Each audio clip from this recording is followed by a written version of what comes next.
Innal hamdalillah nahmaduhu wa nasta'inuhu wa nastaghfiruh wa na'udzu billahi min syururi anfusina wa min sayyiati a'malina. Man yahdihillahu fala mudhillalah wa man yudlilhu fala hadiyalah. Asyhadu an la ilaha illallah wahdahu la syarikalah wa asyhadu anna Muhammadan abduhu wa rasuluh alladzi la nabiyya ba'dah, amma ba'du. Alhamdulillah kita bisa berkumpul pada kegiatan ma'ruf kali ini atau masa ta'aruf, masa perkenalan santri, santriwan dan santriwati Rijalul Ghad wa Ummahatul Ghad Pesantren Persatuan Islam nomor 50 Lembang. Pada kali ini kita akan melaksanakan kegiatan salah satu rangkaian acara ma'ruf, yaitu seminar yang akan diisi oleh Al-Ustadz Edwin Kadafi, yang beliau adalah aktivis pemuda Persis, kemudian pegiat UMKM, dan ketua KNPI Kota Bandung. Sebelumnya mohon maaf, kami dari panitia belum meminta CV dari Al-Ustadz. Mungkin nanti bisa disampaikan langsung oleh Al-Ustadz. Mohon maaf sebelumnya. Mungkin karena waktu telah menunjukkan pukul 10:10, mungkin untuk mempersingkat waktu kepada Al-Ustadz Edwin, kami persilahkan.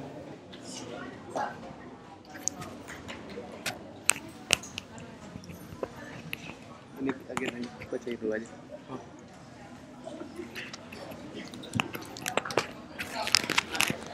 Mohon maaf sebelumnya, Ana bacakan dulu rundown pada seminar kali ini. Yang pertama, sambutan Pimpes PPI 50 diwakili oleh Bidang Sarpras Ustadz Haji Cucu.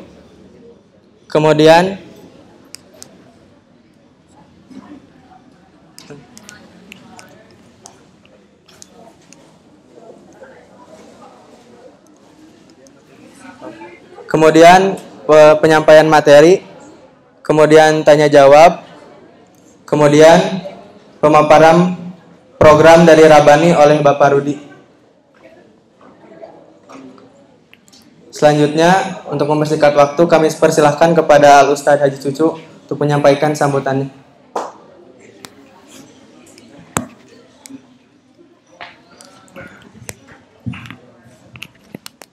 Kasih ukur. Hah?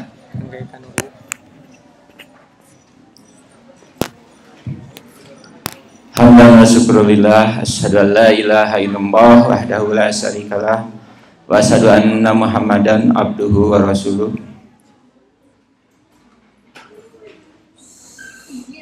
Al-Ustadz Edwin anu kupribados dihormat, Mudir Sanawiyah Al-Ustadz Hafid sami kupribados dihormat, Kang Rudi Tirabani kupribados dihormat, kesantrian Ustadz Gifar sami kupribados dihormat, anak-anakku sekalian, santri wal santriwati PPI 50 yang saya cintai. Pertama-tama marilah kita panjatkan puji dan syukur kehadirat Allah Subhanahu wa taala, karena dengan qudrat iradatnya lah kita bisa berkumpul di tempat ini. Para santri alhamdulillah bisa bergabung di PPI 50 ini. Mudah-mudahan Allah selalu memberikan rahmatnya kepada kita sekalian, dan Allah selalu memberikan kelancaran, keberkahan kepada keberlangsungan PPI 50 ini. Ada beberapa hal mungkin sebentar yang akan saya sampaikan kepada para santri. Selamat bergabung di PPI 50 ini. Mudah-mudahan kalian betah, kalian jangan sungkan-sungkan untuk berkomunikasi dengan para asatid, dengan para pembimbing. Ada hal-hal yang tidak mengerti atau yang tidak tahu, tanyakanlah. Terus saya di sini sebagai salah satu pimpinan dari pesantren ini, kebetulan dari bidang sarana prasarana, nitip kepada kalian semua, jagalah kebersihan, rawatlah sarana prasarana yang ada di sini dengan sebaik-baiknya. Itu juga untuk keperluan dan kepentingan kalian semua. Jangan sampai keberadaan kalian di sini merusak atau membuat fasilitas yang ada di sini jadi rusak. Adapun kalau ada fasilitas yang kurang atau rusak, segera laporkan ke pembimbing atau ke wali asuh biar cepat diperbaiki. Dan tidak lupa pula, biasanya kalau yang awal-awal masuk ke pesantren Ciputri ada penyesuaian dalam hal suhu yang dingin. Untuk yang di luar Lembang, mudah-mudahan kuat ya. Kalau kalian gak kuat, merasa sakit, cepat berkomunikasi dengan wali asuh kalian, biar cepat tertangani. Jadi jangan malu-malu, jangan sungkan-sungkan, kalian harus cepat berkomunikasi. Terus, udah jadi komitmen dari PPI 50 ini, supaya kalian menjadi generasi-generasi bangsa, generasi-generasi umat Islam yang maju dan bisa bersaing di luar sana. Saya berkomitmen, dari PPI 50 ini berkomitmen menghadirkan pembicara-pembicara dari kakak-kakak kalian yang telah berhasil di bidangnya masing-masing. Ntar kalian bisa berbagi, bisa bertanya, bisa meminta kiat-kiatnya kepada kakak-kakak kalian seperti Ustadz Edwin ini. Bagaimana caranya untuk bisa kita berdaya saing di luar sana. Mudah-mudahan kalian bisa dengan aktif mengikuti acara ini. Ini salah satu bekal juga buat kalian. Terus saya amanat, kebetulan saya juga punya ada anak saya yang pesantren di sini. Saya nitip ke kalian, panjatkanlah doa-doa terbaik untuk ibu bapak kalian. Karena dari doa-doa anak yang soleh ini insya Allah mustajab, didengar oleh Allah Subhanahu wa Ta'ala. Karena saya lihat bapak-bapak, ibu bapak kalian, ibu bapak pas kemarin mengantar ke sini, mereka mendoakan kalian dengan berlinang air mata. Itu tandanya mereka berharap besar kepada kalian supaya jadi anak-anak yang soleh dan soleha. Mungkin tidak banyak yang bisa saya sampaikan. Mudah-mudahan kalian betah di sini, sehat walafiat, kerasan dan enjoy di sini. Billahi taufiq wal hidayah. Assalamualaikum warahmatullahi wabarakatuh.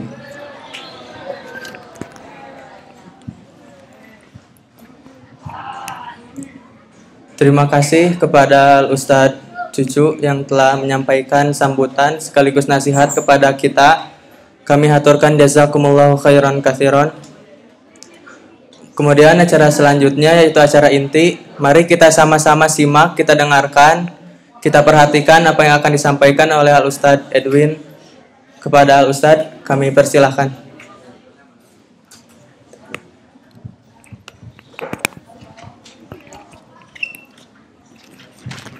Ini buat itu ya.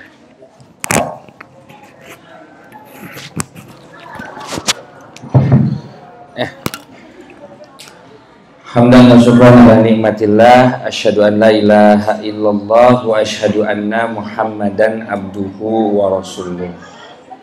Alhamdulillah, alhamdulillah, segala puji bagi Allah, Rabb semesta alam yang menciptakan kita dari yang awalnya tiada hingga kemudian ada, terlahir dari rahim ibu kita, jadi bayi yang awalnya merengek, menangis, tumbuh jadi balita, tumbuh remaja, hingga kemudian semakin dewasa. Termasuk tentu kita bisa jumpa di sini atas dasar qada dan qadar Allah, ketetapan Allah, sehingga mudah-mudahan ungkapan kalimah alhamdulillah itu, pujian pada Allah itu bukan sebatas syukur dalam lisan saja, tapi harus betul terasa sampai ke hati kita bahwa betul segala sesuatu yang ada ini merupakan bagian dari nikmat Allah. Nah, kawan-kawan santri Persis Ciputri Lembang PPI 50, alhamdulillah saya dikasih kesempatan berjumpa dengan santriwan dan santriwati baru pesantren Persatuan Islam nomor 50 ini, undangan dari pesantren dan juga dari Robani, pesantren Pak Haji atur nuhun ya, yang kita cintai dan kita banggakan. Nih Pak Haji ini guru saya ya. Alhamdulillah perjalanan Pak Haji dan Pak Haji Abdul Rahman ini menjadi inspirasi bagi generasi-generasi muda di Persatuan Islam, dan juga Kang Rudi perwakilan dari Robani ya. Terima kasih juga Kang Hafhaf ya, dan reng-rengan asatid lainnya. Saya diajak berbincang tentang entrepreneurship, Kang ya, bicara entrepreneurship, bicara tentang perjalanan hidup lah ya, perjalanan tentang bagaimana kita bisa melahirkan kebermanfaatan. Itu ceritanya ya. Nah, biar lebih enak saya izin berdiri boleh ya. Cuman emang sok ngariweuhkeun kamera ya berdiri ya. Nah, akang-akang teteh-teteh yang garelis jeung karasep ya.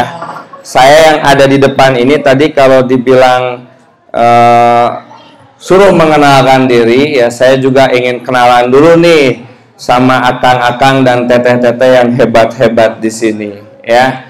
Saya Edwin Kadafi ya, usia nggak jauh beda sama teman-teman ya, masih teman seantragan lah ya. Kita masih generasi milenial ya, tapi teman-teman cenah generasi Z sekarang ya, Gen Z, generasi yang dekat dengan gadget dan sebagainya. Dulu saya pengalaman sama seperti akang teteh sekalian, waktu zaman saya sanawiyah tahun 2001, berarti ya tahun 2001 saya pernah duduk seperti teman-teman ini, cuman beda tempat aja. Kalau teman-teman di pesantren Lembang ya, Persis Lembang, saya di pesantren Persis Tarogong Garut. Jadi pernah merasakan ada di posisi seperti teman-teman di ruangan ini.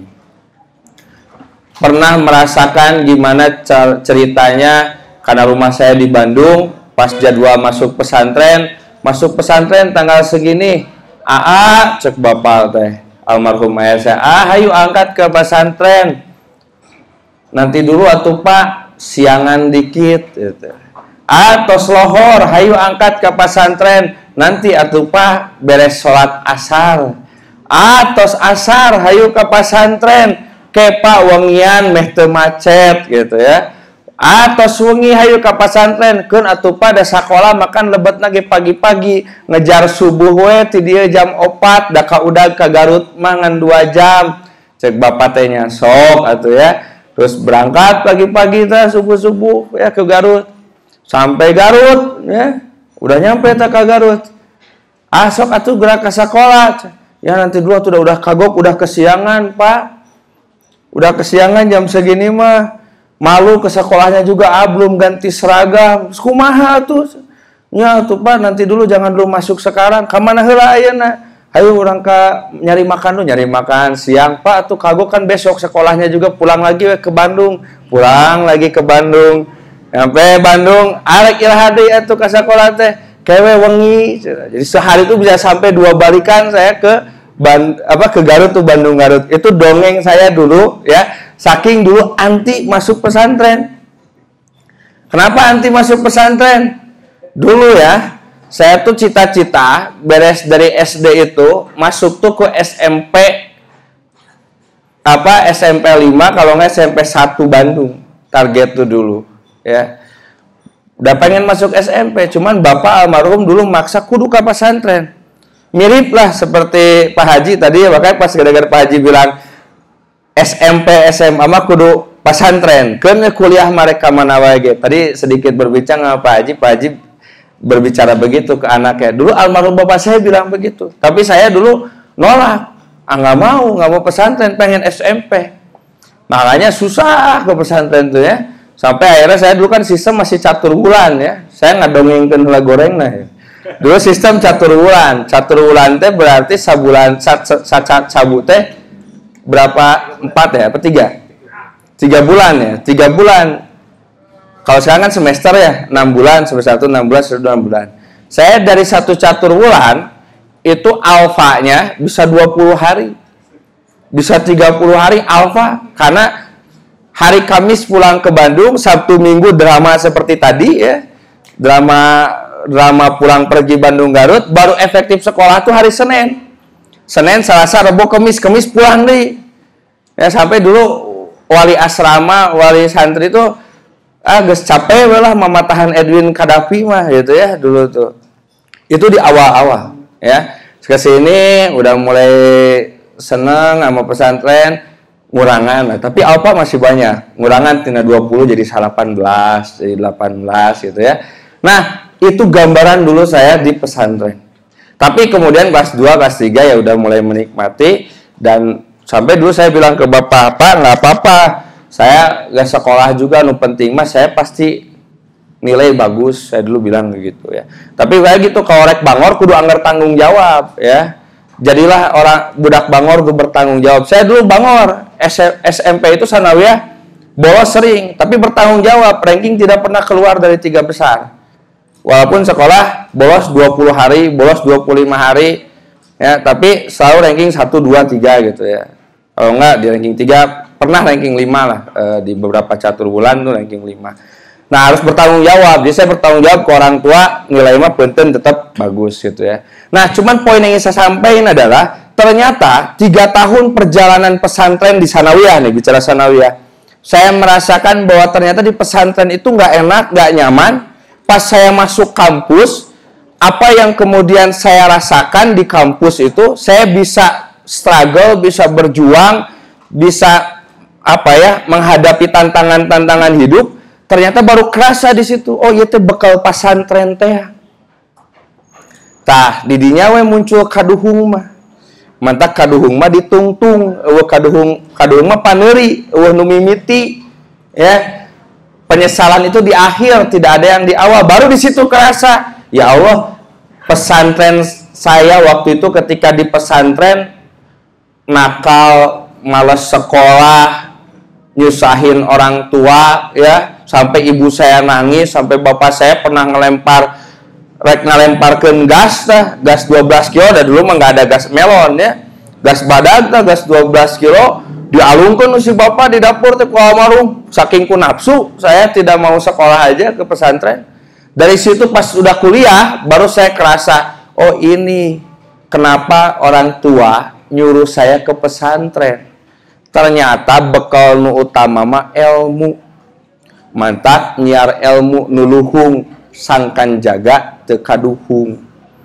Disitulah baru kerasa ini ilmu. Mungkin orang tua saya nggak bisa mewariskan ekonomi, nggak bisa mewariskan harta yang banyak, tapi dengan bekal ilmu, kepentingan harta, kepentingan atribut-atribut duniawi itu menuturkan. Di situ baru kerasa. Jadi poin yang ingin saya sampaikan pertama sama teman-teman, saya pernah merasakan sulitnya sekolah berasrama atau boarding school. Tapi sekalipun sulit, waktu itu saya prestasi tetap dikedepankan, ya. Nah, yang kedua, karena saya dulu pernah merasakan banyak bolos, seudah kuliah baru kerasa bolos teh rugi. Saya banyak bolos aja merasakan banyak manfaat, apalagi kalau sekolahnya dulu full, bener-bener sekolahnya. Itu insya Allah manfaatnya jauh lebih baik dan jauh lebih banyak. Jadi pesan pertama, jangan sia-siakan perjuangan di pesantren ini. Jangan sia-siakan perjuangan kedua orang tua. Jadi jangan dipikir ya, yang berjuang tuh teman-teman Dulu saya mikir gini, Pak, Bapak mah enak di rumah, AA mah di pesantren, sakamar ge pinu makan ngantri gitu ya. Pokoknya banyak keluhan saya. Padahal sekarang selepas saya jadi orang tua, baru kerasa orang tua di rumah itu perjuangannya jauh lebih besar daripada anak yang di pesantren. Nah, tadi pikir bahwa kolot orang oge cerik gitu, kangen sama kita, dan mereka juga kangen sama kita. Mereka juga rindu. Jadi kalau dibilang kita hari ini menahan rindu orang tua juga rindu luar biasa sama kita. Bahkan bisa jadi kanyaah kadedeh nu jadi kolot mah leuwih alabatan kanyaah budak ka kolot. Jadi kalau hari ini teman-teman ya merasakan bahwa ini kalau ada yang nggak ngerti Sunda, klik subtitle ya. Ada subtitle in English or in Indonesia ya. Jadi kalau tapi ngerti Sunda semua nggak? Ngerti ya? Saya tuh tadi di jalan gua ngobrol sama driver ya, pengen lebih banyak pakai bahasa Sunda kalau menyapa anak-anak muda. Kenapa? Karena sekarang banyak anak muda yang lupa nilai-nilai Sunda. Padahal nilai-nilai Sunda tuh ya luar biasa, banyak hal-hal yang filosofis. Bahkan dulu saya belajar tafsir Quran itu lebih enak nerjemahkeun Quran tina bahasa Arab ke bahasa Sunda alabatan karena bahasa Indonesia. Lebih nyerep gitu tah. Dan lebih cocok kadang arti-artinya. Yang pakai bahasa Indonesia mah kadang ada ya padanan yang pas ku bahasa Sunda mah aya eta teh.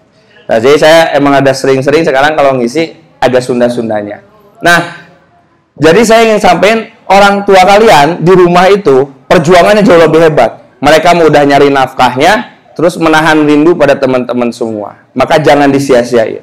Jangan disia-siakan perjuangan dari kedua orang tua buat teman-teman belajar. Nah, itu poin pertama yang ingin saya sampaikan.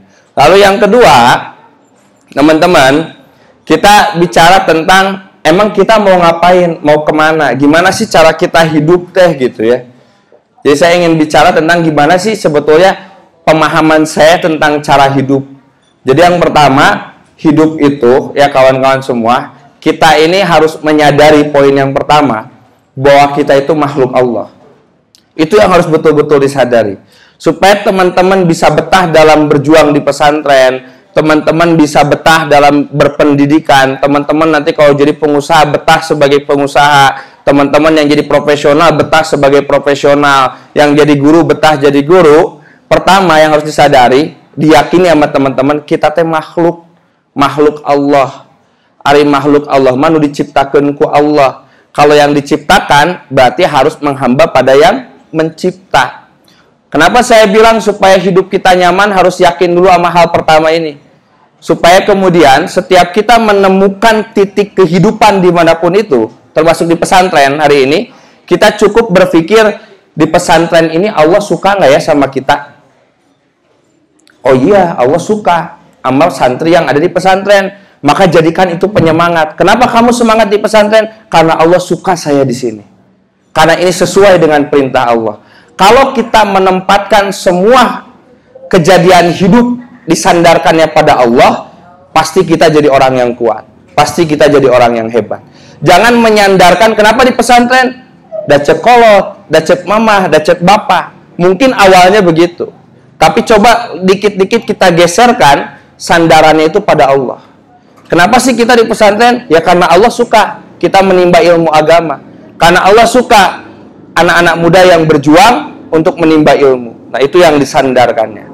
Jadi sandarkan itu semua pada Allah Subhanahu wa taala. Itu poin yang kedua yang ingin saya sampaikan, ya. Poin yang ketiga, ya. Jadi kalau yang pertama kita bicara tentang menghargai perjuangan orang tua, yang kedua niatkan semuanya karena Allah. Yang ketiga, bicara tentang selepas hidup itu mau ngapain, mau bagaimana. Pertama ya tadi ya, poin kedua tadi itu jadi landasannya. Niatnya harus karena Allah, semuanya karena Allah. Allah sukanya apa, Allah maunya apa, Allah nggak sukanya apa. Fokus aja dulu di situ, ya. Lalu yang selanjutnya kawan-kawan, kita ini harus mulai membangun mimpi. Kita ini harus punya cita-cita. Mau apa cita-cita kita? Mau kemana, mau jadi apa. Pikirkan kira-kira kontribusi terbaik yang kita bisa berikan buat agama, buat negara itu apa. Karena kita pertama udah yakin kita makhluk Allah. Oh, saya teh makhluk Allah. Saya diciptain sama Allah. Munculkan pertanyaan, kira-kira Allah nyiptain kita buat jadi apa? Kan Allah ngasih gambaran ya dalam Al-Qur'an, wa iz qala rabbuka lil malaikati inni khaliqun bashar. Kita itu diciptakan pakai kata khalaqo ya. Awalnya tidak ada jadi ada, ini khaliqun bashar. Disebut secara fisik. Bashar itu kulit, disebut fisik ya. Fisik kita tuh dari Allah, awalnya nggak ada jadi ada. Penciptaan fisik yang kayak gimana? Penciptaan fisik yang Allah gambarkan, penciptaan yang sempurna. Penciptaan sempurna kayak gimana? Allah kasih gambaran, sungguh sesungguh-sungguhnya aku ciptakan kalian fi ahsani takwim, dalam penciptaan yang terbaik. Maka yang pertama harus teman-teman sadari sebagai seorang manusia, tubuh kita ini penciptaan hebat, penciptaan terbaik. Di tubuh fisik yang Allah ciptain ini penciptaan terbaik dari Allah. Apa buktinya bahwa tubuh kita ini hebat ya? Kita kan sering bilang, atuh saya mah teu boga modal. Oke, kalau teman-teman lulus SMA mana yang kelas 10? Angkat tangan kelas 10. Nah, 3 tahun lagi teman-teman akan mengarungi jenjang kampus.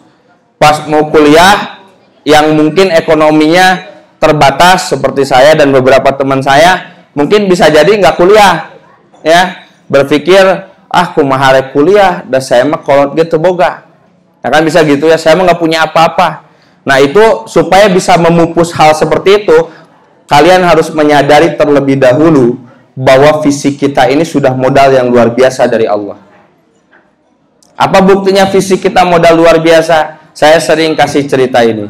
2017 ya, Abah Dahlan Iskan. Ada yang tahu Abah Dahlan Iskan? Pak Dahlan Iskan? Ada yang kenal nggak? Ada yang pernah dengar namanya? Dahlan Iskan itu mantan Menteri BUMN di zamannya Susilo Bambang Yudhoyono. Pak Dahlan Iskan itu mantan Direktur PLN. Yang mengenalkan PLN pakai baju putih hitam itu dulu pertama Pak Dahlan. Yang pakai tagline kerja itu dulu pertama Pak Dahlan Iskan. Dia pengusaha media Jawa Post Group. 2017 umroh teh kemana? Ke Mekah ya, sabab mun ka Tegalagama manasik. Ya, umroh ke Mekah ya. Dia umroh ke Mekah, transit dulu di Madinah. Pas lagi transit di Madinah, lagi makan, beres makan malam, tahu-tahu dadanya panas, sesek, kayak sesek gitu di sini ya tuh, apa di dada tuh. Dia pikir wah ini kayak saya kena serangan jantung. Ke pembimbing deh, ya mah kudu ke dokter, dibawa ke klinik. Di klinik kata dokternya, enggak ada masalah, jantungnya bagus. Udah pulang lagi aja. Ini mah dari lambung, istirahatin aja. Semakin subuh semakin kerasa panas sampai ke belakang. Oh ini jantung saya kerasa ke belakang, sakit ke punggung. Saya minta cariin rumah sakit terbaik, kata Pak Dahlan. Sama pembimbing tuh, sama tim asatid waktu itu dicariin rumah sakit. Dibawalah ke rumah sakit. Di rumah sakit ini lambung, jantungnya bagus. Akhirnya pulang lagi ke hotel. Pagi-pagi menjelang siang, wah udah nggak kuat ini. Ini pasti jantung. Akhirnya diputuskan pulang ke Indonesia. Nggak jadi umrohnya Pak Dahlan. Ibunya sama anak-anaknya ikut umroh tetap. Pak Dahlannya pulang ke Indonesia. Singkat cerita, selepas kita selesai umroh, datang ke Surabaya, nengok Pak Dahlan Iskan. Ternyata Pak Dahlan lagi di Singapura. Di Surabaya juga gak ketahuan penyakitnya. Pas ke Singapura, baru tak ketahuan. Ternyata ada saluran darah, aliran tempat mengalirnya darah, aorta itu, yang sobek. Jadi jantungnya bagus. Jantungnya bagus, paru-paru bagus, bahkan lambungnya juga bagus. Ternyata masalahnya itu ada robekan kecil di pembuluh aorta. Nggak gede, kecil. Cuman rembes-rembes gitu. Makanya nggak ketahuan. Nah, karena ada robekan di pembuluh darah itu, baru ketahuan di Singapura, akhirnya keputusan dokter itu harus dioperasi. Dioperasi dan nggak bisa ditambal si pembuluh darah, harus diganti pakai pembuluh darah buatan. Digantilah. Selepas diganti, Pak Dahlan sehat, nanya yang diganti berapa panjang? 50 cm. 50 cm diganti, saya pernah diliatin kayak ulir gitu ya, si pembuluh darah buatan warna putih kayak ulir plastik gitu. Diganti itu 50 cm. Pas sudah diganti, kata Pak Dahlan cerita, tahu nggak Ustaz, itu harga pembuluh darah 50 cm itu harganya berapa? Ternyata per 50 cm itu harganya 500 juta. Kalau 1 meter berarti 1 miliar. Terus Pak Dahlan tanya ke dokternya, dok, pembuluh darah di tubuh kita ada berapa luas? Lebih kurang 200 km. Pembuluh darah kita tuh kalau ditarik garis lurus ya, dipanjangkan, itu bisa 200 km. Bayangkan 1 meter nawai, 1 miliar. Berapa itu 200.000 meter? 200.000 miliar. Harga baru dari pembuluh darah. KW eta teh. Ya kan? Bukan made in Allah kan? Made in China, made in Singapura, made in mana? KW-nya aja harganya segitu. Nah, ini yang ingin saya sampaikan ke teman-teman. Tubuh kita itu luar biasa hebatnya, luar biasa mahalnya. Jangan disia-siakan. Itu baru pembuluh darah. Oh, sekarang kan kita sok hareuy-hareuy ya. Lu aku pengen healing ke Singapura, aku pengen healing ke Australia, mau jual ginjal. Kan suka ada bercanda-bercanda gitu ya anak sekarang ya. Coba berapa harga ginjal kita? Jangan sok poperiwen, emang daek ngejual ginjal ke Singapura? Ke Korea, ya. Harga ginjal kita berapa? Harga paru-paru berapa? Harga hati kita berapa? Harga mata kita berapa? Kalau kita mau menominalkan, itu barang yang sangat mahal. Berapa itu harga semuanya? Jadi kalau hari ini masih banyak orang bikin status, aku mah apa atuh? Cuman bubuk ranginang. Ya, aku mah apa tuh? Cuman remah-remah biskuat, ya.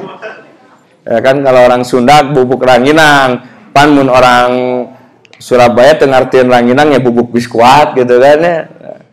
Kita kan suka begitu. Padahal kalau kita hitung luar biasa mahal tubuh kita tuh. Laqad khalaqnal insana fi ahsani taqwim. Oh benar. Ciptakan dengan ciptaan terbaik ini itu. Nah itu kawan-kawan. Jadi selepas pertama menyadari kita makhluk ciptaan Allah, yang kedua sadari bahwa kita ini ciptaan hebat dari Allah. Itu yang harus disadari. Lalu yang ketiga, maka munculkan pertanyaan, penciptaan hebat ini untuk apa? Buat ngapain? Kita diciptain dengan penciptaan yang mahal ini. Mata kita, hidung kita, telinga kita, tubuh kita ini.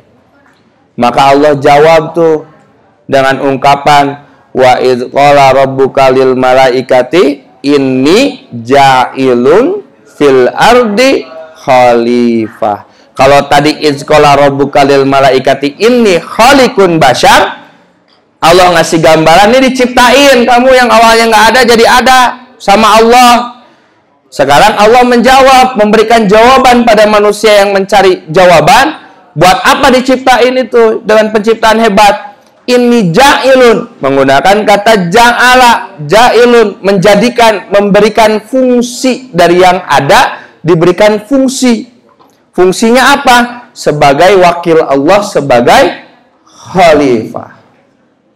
Nah kawan-kawan, disinilah kemudian kita harus kemudian berpikir, oh saya itu sebagai khalifah, sebagai wakil Allah, sebagai pemimpin di muka bumi.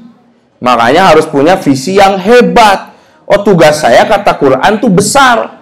As a leader, sebagai pemimpin, makanya harus punya mimpi yang hebat. Mau memimpin seperti apa kita? Nah itu gambarannya. Ya, poin yang ketiga yang ingin saya sampaikan. Pertama yakin ciptaan Allah, kedua kita penciptaan hebat, ketiga buat apa kita hidup. Yang keempat, bekal jadi pemimpin teh naon? Bekal jadi pemimpin itu adalah ilmu.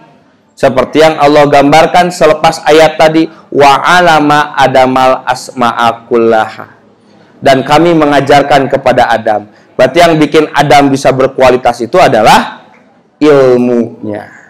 Nah, inilah bekal kemudian teman-teman hari ini di pesantren, berbekal ilmu. Makanya dulu saya ketika di pesantren, hidup saya tidak semewah orang-orang yang memiliki harta. Tapi saya yakin dulu punya keyakinan betul. Walaupun saya ini orang tua saya itu sampai saya kelas 2 SMA atau 2 mu'alimin itu, orang tua saya tuh kendaraan termewah orang tua saya tuh beca roda 3 itu. Makanya dulu ditulisin tuh di beca orang tua saya tuh tulis saya BMW, beca Mang Wahid, karena almarhum bapak saya namanya Pak Wahid, BMW. Cita-cita pengen boga BMW, minimal becana diseratan lah BMW gitu. Tapi saya nggak pernah merasa bahwa saya hina, karena kemuliaan manusia tidak diukur dari harta, tapi bagaimana dia bisa menempatkan dirinya. Dan saya tidak pernah merasa saya nggak boleh bercita-cita. Saya walaupun dulu secara ekonomi tadi saya gambarkan ya, ekonomi keluarga saya dulu waktu SD itu pernah ngalamin tidur di satu rumah ya, ukuran paling cuma 3x3 di atas balong ya, nu bilik nanti geus barolong, saking bilik na bolong. Ini di tengah kota Bandung ini kejadiannya, di Bandung yang begitu banyak gedung-gedung mewah. Dulu saya mengalami tidur di rumah bilik, nu bilik geus bolong. Kalau hujan besar itu air tuh masuk ke dalam sampai kasur teh basah. Dan orang tua saya tuh ngakalan tuh ditutupan pakai terpal, dikurilingan ku terpal setiap hujan itu.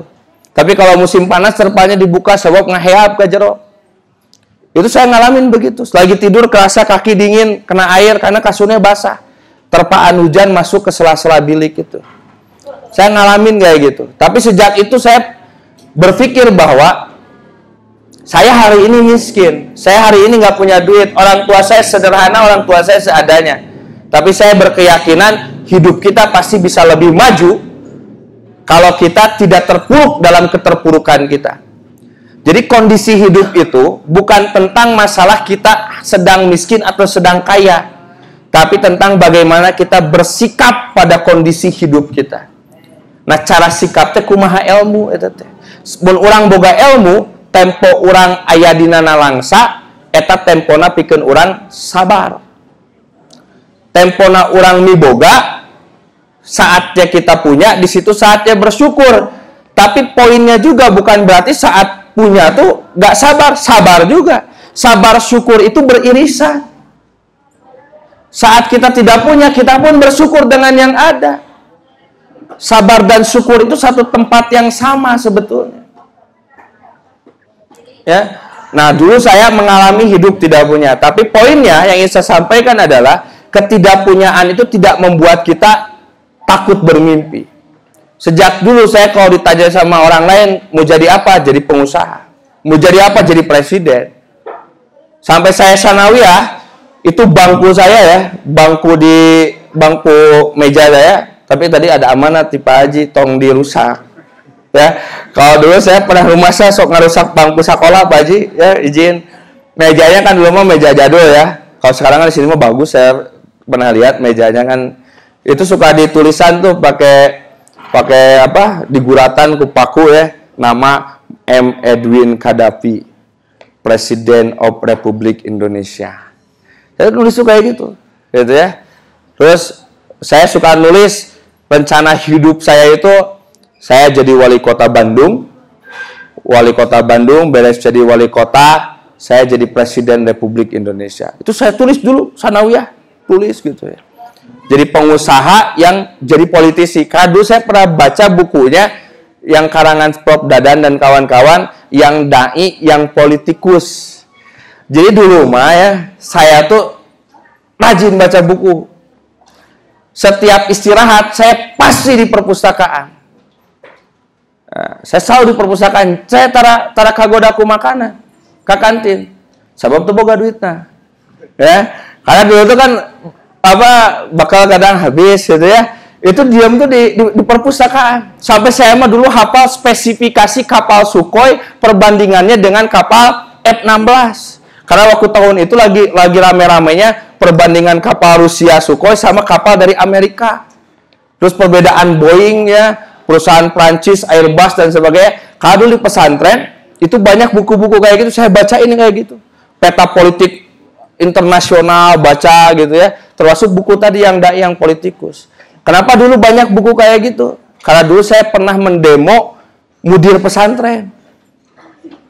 Ya, saya mah jujur demo mudir pesantren waktu itu. Lagi ada acara kayak gini saya ngacung. Ustaz, itu buku di perpustakaan ganti ceritanya. Kan saya sanawiyah can bisa maca Arab Gundul ya. Lobana Arab Gundul, mana buku kekiniannya nggak ada gitu ya. Buku yang bahasa Indonesia juga buku jadul. Coba perbaharui. Waktu itu mudir amnya namanya Pak Iqbal Santoso ya, bilang ke saya teh, Jang, tong boro buku anyar nu aya ge cantang tu dibaraca, cek Ustad Iqbal teh harita. Terus apa saya ngacung lagi. Saya jawab, Ustad, candak buku nu mana sebatkeun judulna naon, halaman sabaraha ku abdi bacakeun eusina. Teu sopan cenah ka guru teh ya. Soalnya saya mah dulu sering ya gitu ya, sering rada bangor teh apa Ji gitu ya. Bahkan saya pernah ngedemo pesantren dulu. Karena kan kita kalau yang gak bayar sekolah telat bayar. Kan ujian teh kudu diantrikeun lah dengan di ruang administrasi. Ya, yang lain udah ujian. Kesel tuh ya saya teh ngelihat kayak begitu. Saya bikin tulisan di kantor, di karton, hentikan mempertontonkan kemiskinan. Jadi saya demo Gusti Sanawiyah, malah pas kuliah diajak demo geus seueuh gitu ya. Saya demo itu di pesantren. Ya mah ide bisa ngademo Pak Haji. Enggak lah dia. Saya demo pesantren gitu ya. Terus waktu itu almarhum Ustadz Iwan Riswandi mudir Sanawiyah manggil saya, "Win, nanaonan maneh?"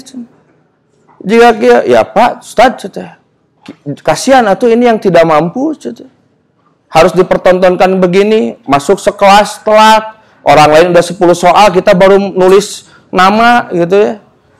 Sudah iya teh lain mempertontonkan kemiskinan, iya teh ngadidik saha Ustaz.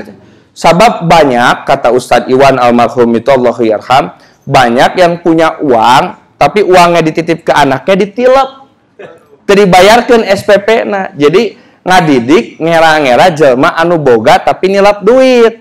Kata Ustadz, tapi dah saya tanya legeg baheula. Terus saya bilang begini, Ustadz, komode mun kitu. Kalau begitu adanya, ini karena santri yang bandel, yang diantrikan di sini itu bukan santrinya. Saha tuh kolotna lain, Ustadzna, sabab teu bisa mengakhlakkan santrinya. Ceplak teh saya tampilin ya. Tapi tong diturutan karena masalah, saya kira masalah ya. Cepak ternyata ku Ustadz ya, termasuk dipanggil kemudian Ustadz Iqbal. Tapi dari situlah ya perjalanan hidup itu ya. Nah saya sering baca buku itu, makanya saya dulu punya cita-cita, meskipun saya begitu ya kondisi hidup ya saayana, tapi cita-cita mah tinggi, imajinasi mah ya terus aja. Saya pengen jadi ini, saya pengen punya ini, saya pengen begini. Itu yang saya lakukan. Ya. Sampai Sanawiyah lah jadi titik bisnis pertama saya. Saya dulu pertama bisnis itu percetakan, nyetak buku kenangan. Saya bikin buku kenangan. Kelas 3 Sanawiyah, saya bikin buku kenangan, belajar Corel Draw. Ya. Dan dulu mah zaman komputer pada zaman itu tidak sehebat hari ini. Ya. File foto aja dulu nggak bisa pakai USB. Itu harus di-scan dulu. Jadi dulu saya nyekenin 350 santri. Ya, di-scanan nggak malam orang lain belajar ujian. Buat ujian nasional saya menyekenan foto santri supaya bagus fotonya, ya. Nah, bagus buku kenangannya. Nah, dari situlah, dari foto santri itulah ketemu, wah ya geuli santriwati teh Pak Haji gitu ya. Nah, di Cirian gitu kan. Selepas kuliah baru saya coba ajak nikah, dan ternyata itulah anak mudir am pesantren Persis Tarogong gitu ya, Ustadz Iqbal Santoso. Sabab apalen orang Bangor baheula hese proposal pernikahan teh dulu teh Pak Haji ditolak berkali-kali saya sama Ustadz Iqbal itu, tapi akhirnya luluh gitu kan ya, dan bisa menikah. Jadi saya sampai heureuy peperihun baheula teu meunang elmuna atuh benang-benang budakna gitu ya. Bercananya saya dulu kayak gitu gitu ya. Jadi teu meunang ilmu kiaina atau budakna gitu ya. Tapi nah itu gambaran kalau kita punya mimpi, perjuangkan ya. Saya punya mimpi nikah dengan gadis yang saya cintai, saya perjuangkan. Maka yang ikhwan ini jadilah pejuang-pejuang hebat buat nanti memperjuangkan calon-calon pendampingnya ya. Tapi nanti ya tong ti ayeuna ya. Nah, itu saya gambaran gitu ya. Saya mulai bisnis itu kelas 3 Sanawiyah. Bisnis buku kenangan. Ya.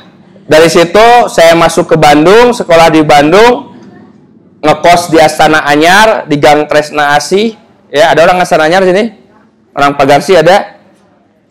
ngekos di Astana Anyar, Testa Asih, kosan ukuran 2 kali 1,5, buat jadi tukang setting. Tukang setting itu apa? Korel kayak gitu-gitu ya. Tukang desain itu SMA itu. Karena kebetulan saya beres pesantren kelas 3 sanawiyah, masuk ke SMA. Disitulah saya jadi tukang desain sambil bisnis. Ini spanduk kayak gini dulu, spanduk kayak gini 50 ribuan, sekarang mah 15.000, 12.500 ya. Bisnis kayak gini saya ngedesain kayak gitu-gitu sampai punya mesin gitu kan. Percetakan saya bikin namanya Kahfi Grafika, itu kelas 1 dan kelas 2 SMA, sampai awal kuliah saya bisnis cetakan. Nah, itu bisnis pertama saya yang saya tekuni. Terus di sekolah saya pun dagang keripik ya. Bikin waktu itu zamannya baju disto ya, 347, Airplane, Oval Research, dan lain-lain ya. Nah, saya juga bikin brand itu waktu SMA, bikin brand kayak gitu. Kenapa saya berbisnis? Karena saya pernah merasakan tidak nyamannya ketidakmampuan ekonomi. Maka saya punya cita-cita ke depan, apa yang tidak saya punya hari ini harus saya punya. Itu dulu awalnya. Ya, cita-citanya benar-benar duniawi ya dulu tuh. Tapi dari situ saya mulai merevisi. Oh, ternyata untuk berdakwah itu kita butuh modal ekonomi. Dan pas SMA itu, karena saya pernah merasakan nikmatnya berpesantren, saya selalu ngajak tetangga saya masuk pesantren. Asup pesantren. Bu, eta putra ibu asupkeun ke pesantren. Tapi di situ saya menemukan teman-teman semua ada masalah. Ternyata tidak semua orang bisa menikmati pesantren. Karena kalau pesantren atau sekolah biasa kan ada subsidi pemerintah. Kalau pesantren dihitungnya mahal. Padahal kalau dibagi-bagi mah murah pisan pesantren teh. Dengan biaya hidup sebagai, tapi kalau hitungan buat kalangan kelas tidak mampu mah itu berat. Makanya pas SMA kelas 2, saya bikin gerakan orang tua asuh buat nyakolakeun santri ka pesantren. Dari situ saya tahu bahwa oh pantesan pesantren teh sampai ngajajarkeun budak non nu teu malayar, da sulit untuk ngebayar ustaz. Di situ saya baru tahu. Nah, di sini makanya keberanian pemuda teh harus ngimbang jeung ilmuna, ulah asal jeplak gitu ya. Dari situ saya ingin membantu pesantren, bikin gerakan orang tua asuh buat santri. Saya bikin namanya EP2I, Forum Peduli Pendidikan Islam. Dari situlah saya mulai ngerasa, oh ternyata buat nyakolakeun budak meh tafakuh fidin teh butuh duit. Dari situlah saya merintis bisnis secara optimal agar bisa nyekolahin banyak anak ke pesantren. Ya, sampai sekarang alhamdulillah ada yang sudah dari kelas 1 sanawiyah sampai dikuliahkan, yang sekarang sudah lulus kuliah, sudah jadi sarjana, sudah bekerja, jumlahnya sudah ada 18 orang. Nah, itu yang saya lakukan waktu itu dalam kapasitas personal saya secara pribadi saja. Dari situlah saya kemudian bisnis serius, bisnis catering ya, rumah makan, warung nasi walaupun kecil-kecilan, bisnis barbershop, lalu juga bikin kopi shop ya, lalu juga bikin garmenesia gitu-gitulah saya coba mulai ngulik-ngulik. Tapi dari situ kemudian selepas ekonomi saya juga cukup, setidaknya sudah mulai merasa cukup, saya mulai merasakan ternyata buat menghebatkan kebaikan itu butuh jalur kekuasaan, butuh jalur politik. Kalau tadi saya dengan sendiri baru bisa nyekolahin sampai lulus kuliah itu cuma 18 orang, kalau pakai cara negara itu bisa lebih hebat lagi. Politik itu menggandakan kemenangan.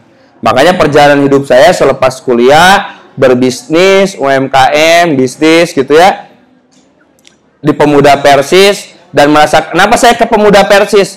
Karena saya merasakan bahwa saya ditempa itu oleh Jamiah Persis. Saya merasakan semangat hidup saya, punya cita-cita besar karena baca buku-bukunya Persis tadi. Makanya dari situ saya di Pemuda Persis. Selepas Pemuda Persis saya ambil segmen yang lebih luas, itu di KNPI. Kalau KNPI itu rumahnya OKP, rumahnya organisasi, ada Pemuda Persis, ada Pemuda Muhammadiyah, ada Pemuda NU, ya, ada Pemuda Katolik, ada Pemuda Protestan, ya, ada Pemuda Pancasila, Angkatan Muda Siliwangi, macam-macam. Saya masuk ke situ. Tujuannya apa? Untuk melukiskan catatan cita-cita yang saya tulis di bangku sekolah tadi itu. Saya pernah cita-cita pengen jadi wali kota Bandung. Ya, untuk menggandakan capaian kebaikan itu. Makanya saya masuk KNPI. Ya, tapi prinsip saya harus selesai dulu secara ekonomi. Makanya bisnis dijalanin. Supaya saya nggak nyari uang dari negara. Tapi bagaimana saya bisa menggunakan uang negara buat membantu masyarakat. Itu cita-citanya. Makanya target saya mungkin sama Hapap sering ngobrol waktu jadi di Pemuda Persis bareng saya jadi ketua. Kita itu targetnya 2024. Persis itu 2023 lahir di Bandung tahun 1923. Tahun 2023 genap 100 tahun Persis lahir di Bandung. Minimal kita kuasai kota Bandung dengan dakwah Jamiah Persatuan Islam. Itu yang jadi target minimal secara personal saya, dan saya coba komunikasikan secara komunal, secara luas. Meskipun orangnya nggak harus saya, tapi gimana punya orang-orang yang punya prinsip dakwah, punya prinsip hidup untuk kebaikan, akhirnya bisa ambil posisi itu. Nah, itu sedikit gambaran ya, kawan-kawan semua. Perjalanan hidup itu bicara bukan tentang kondisi kita hari ini, tapi mau jadi apa kita. Jadi kita tetapkan hari ini kita seperti apa, ke depan mau jadi apa. Di antara itu semua harus ada ikhtiar-ikhtiar yang dilakukan. Kayak dulu Rabani lah, Pak Amri gitu ya. Saya terakhir ketemu Pak Amri waktu damping Pak Wali acara goes pakai motor gitu, pakai Vespa peresmian Rabani yang Buah Batu ya, peresmian Rabani Buah Batu. Rabani ini dulu perusahaan cetakan buku, Rabani Publishing ya Pak, saya lupa lagi cerita aku itu Pak Amri. 99 masuk fashion dengan cita-cita agar semakin banyak kaum muslimah yang berhijab. Itu cita-citanya.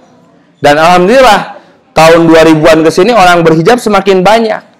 Ketika kita punya cita-cita bikin orang banyak berhijab, awalnya nggak sedikit berhijab, jadi banyak berhijab, nggak bisa cuman kudoa. Apa yang harus kita lakukan? Makanya Rabani bikin bisnis fashion muslimah, contoh begitu.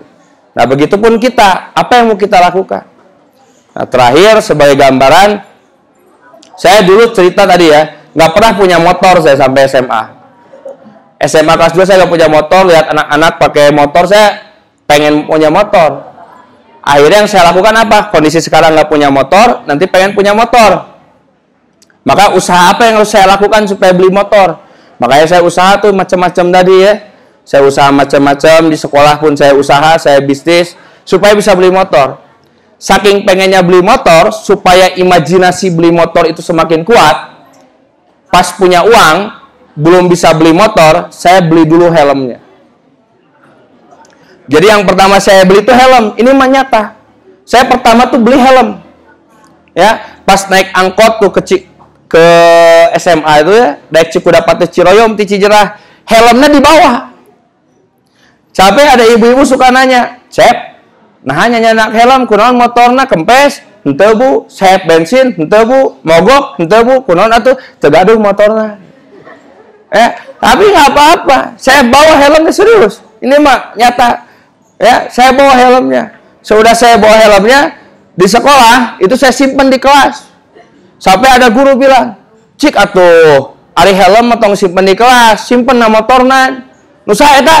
Abdi Bu, Adin, simpen di motor helm tong di kelas. Can gaduh Bu motorna. Itu realitas. Sampai diomongkeun ke sekolah gitu ya. Si Edwin cenah mau helm motor teboga gitu ya. Helmnya teh full face di bawah. Kayak teh full face.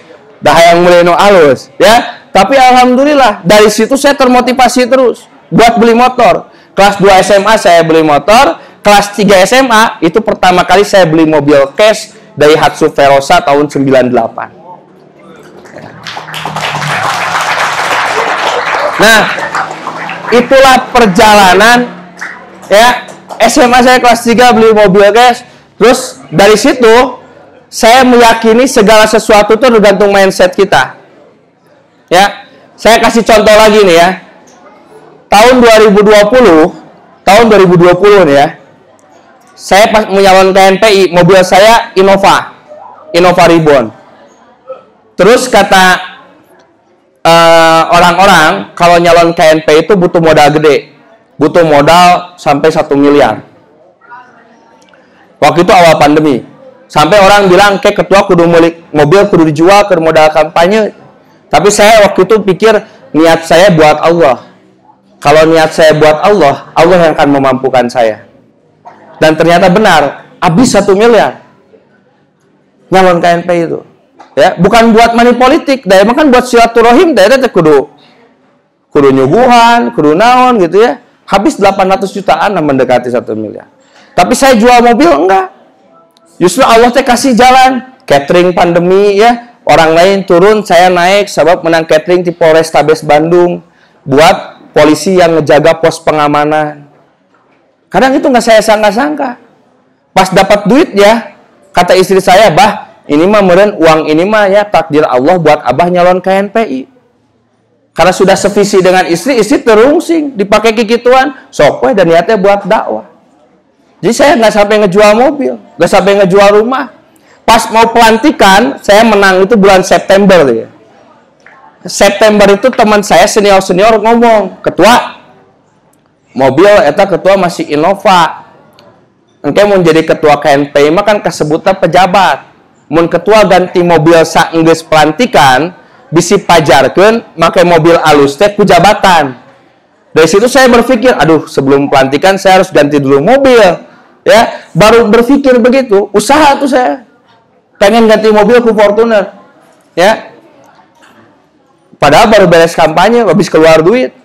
Ternyata saya dilantik 7 Desember, 5 Desember uang buat nambah mobil tuh ada. Ya. 7 Desember pelantikan saya udah pakai Fortuner yang baru. Terus kemarin saya ke Jakarta. Pas ke Jakarta sama sekjen saya ke Jakarta ngurus kegiatan di Menpora. Cerita sekjen, "Ketua, Fortuner teh mobil alus tapi anggernya CT ai keluar kota mah teu ngeunaheun cenah. Enakna mah ketua make Alphard gitu ya. Nyalah kesugan meuli Alphard tahun 2016-an we mah rada murah," kata saya ya. Terus ternyata itu kan jadi mimpi saya yang saya ungkapkan lewat lisan tadi. Enggak selang lama kemudian, kurang dari 2 bulan ya, dapat kerjaan, dapat kegiatan ini ngomong ke istri, "Bu, beli Alphard." Ya, 2 bulan kemudian nambah Alphard tahun 2021 ya. Dan bagi saya, tapi ingat dunia teh tong di pikiran jadi sesuatu anu disimpan dina hate. Abah we itu mah hanya atribut duniawi aja. Tapi yang ingin saya ceritain ya, yang itu gambaran dari seorang anak yang dulu sampai kelas SMA aja barang termewahnya itu cuman beca roda 3 itu ya, BMW itu. Kalau kita punya imajinasi, punya mimpi, punya cita-cita, Allah akan kasih berikan kemudahan. Tapi ingat, garis bawahi, atribut dunia mah atribut eta mah hiasan tong disimpan dina hate. Makanya nuturkeun we eta mah gitu. Nuturkeun aja. Yang paling dasar apa? Tugas kepemimpinan kita. Itu yang harus dijalani. Jadi jangan pernah malu kalau kemudian kita ada dalam ketidakmampuan ekonomi. Tapi malulah kalau kita tidak bisa melaksanakan tugas ketuhanan sebagai pemimpin di muka bumi. Itu yang harus kita malu. Ya. Masalah harta, menang tuh beunghar, menang tuh make Alphard, menang tuh rumah di kota baru, boleh. Tidak ada larangan. Selama kemudian yakini itu semua hanya atribut duniawi pendukung tugas kepemimpinan kita. Dan jangan pernah malu kita menggunakan kendaraan apapun, punya rumah seperti apapun, ketika memang jalan takdir hidup kita begitu. Yang harus malu itu kalau kita lupa pada tugas ketuhanan yang Tuhan berikan untuk kita as a leader di muka bumi ini. Itu yang harus malu. Ya. Nah, itu mungkin gambarannya teman-teman ya. Sedikit saya mah bercerita, sedikit ada gibah juga tadi ya tentang perjalanan hidup ya. Nah, hari ini saya jadi ketua KNPI. Saya juga dulu gak berpikir jadi ini ya. Kalau nanti 2024 jadi wali kota Bandung ya, kena tema atribut duniawi gitu. Ada orang kota Bandung sini KTP-nya? Ada nggak ini yang pemilik hak suara? Lumayan meureun aya 5-10 we mah. Ya. Ada ya, mudah-mudahan kayak dibantu lagi ku Pak Amri kan. ya, atau sama abu gitu ya, dari ujung berung. Nah, itu gambaran gimana perjalanan hidup ini bukan tentang hari ini kita seperti apa, tapi kita mau jadi apa dan bagaimana kita mengusahakan untuk jadi apa itu. Itu yang harus dilakukan, ya. Jangan melihat orang kondisi hari ini ya, waduh enak lihat Pak Haji Abdurrahman, mobil segala aya, tanah luas di mana-mana. Tong ningali ayeunana, tingali baheulana. Gimana dulu Pak Haji ini bisnis emas pertama itu seperti apa? Itu tidak mudah. Dimulai dari emper tokonya, dari emper toko emas berkah teh. Ujuk-ujuk juga ayeuna. Ya. Itu yang hebat seperti Pak Haji saja, bisnisnya sudah jauh lebih besar dari saya. Dulunya memulai seperti itu. Saya juga dulu gitu, dagang roti kukus ya, kuliah nggak ada dorong roda, sampai tetangga bilang majarkeun mahasiswa, tapi unggal sore nggak ada dorong roda. Ah baik, saya biasa aja, ya. Udah perjalanan hidup, ya. Nah jadi jangan dilihat hari ini ya, lihat apa yang mereka lakukan, Pak Haji Abdurrahman lakukan, Pak Haji Cucu lakukan, hingga bisa seperti hari ini. Tapi poinnya, kita semua bisa. Kenapa? Karena Allah sudah kasih modal yang hebat, tubuh kita, pikiran kita, dan hati kita. Teman-teman pasti bisa jauh lebih hebat lagi untuk menjadi pemimpin masa depan, menunaikan tugas ketuhanan yang Tuhan amanatkan di pundak-pundak kita. Ya, terima kasih. Assalamualaikum warahmatullahi wabarakatuh.